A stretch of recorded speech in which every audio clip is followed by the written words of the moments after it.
के कर गढ़ल कलशा के करा भरल पानी है। के कर गढ़ल कलशा के करा भरल पानी है।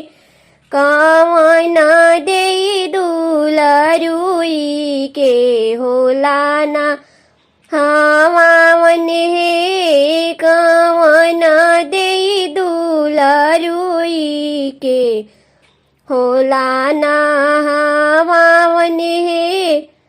कोरा गढ़ल कलशा चेरिया के भरल पानी है।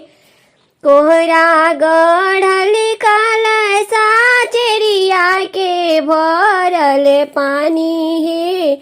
अम्मा के दुलरुई के होला नहावन है। अम्मा के दुलरुई के होला नहावन है। के कर गढ़ल कलशा के करा भरल पानी है। के कर गढ़ल कलशा के करा भरल पानी है। कवन दे दुलरुई के होला ना वावन हे। कवन दे दुलरुई के होला ना वावन हे। कोहरा गढ़ल कलशा चेरिया के भरल पानी है। कोहरा गढ़ल कलशा चेरिया के भरल पानी है।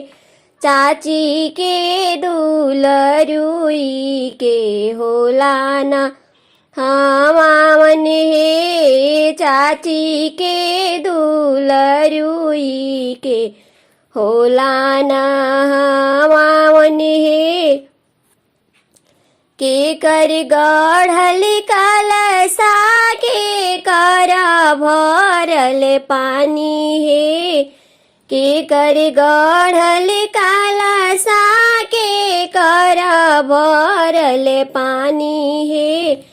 कवन दे दुलरुई के होला ना वावन हे। कवन दे दुलरुई के होला ना वावन हे। कवन दे दुलरुई के होला ना वावन हे। अम्मा के दुलरुई के होला ना वावन हे। अम्मा के दुलरुई के होला ना वावन हे। जाड़ा की मौसम ठंडी हवा है। आज मेरी प्यारी बन्नी भीग रही है। जाड़ा की मौसम ठंडी हवा है। आज मेरी प्यारी बन्नी भीग रही है। पापा की है बन्नी आँखों की तारा। मम्मी की है बन्नी जीवन सहारा।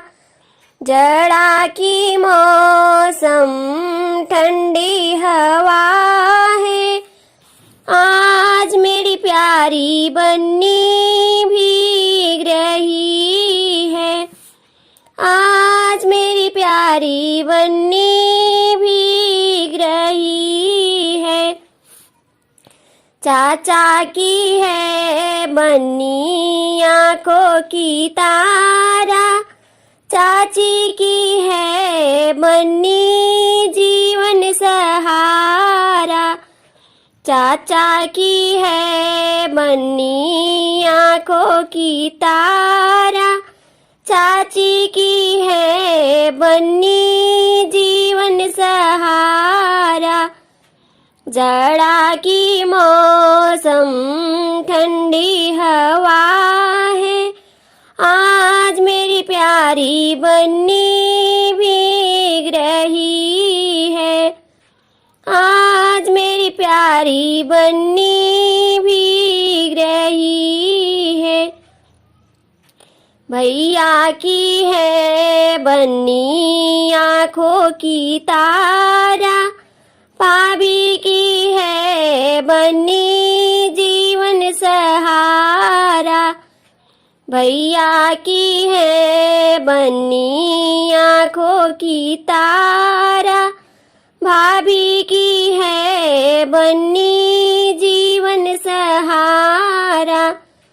जाड़ा की मौसम ठंडी हवा है, आज मेरी प्यारी बन्नी भीग रही है। आज मेरी प्यारी बन्नी भीग रही है। आज मेरी प्यारी बन्नी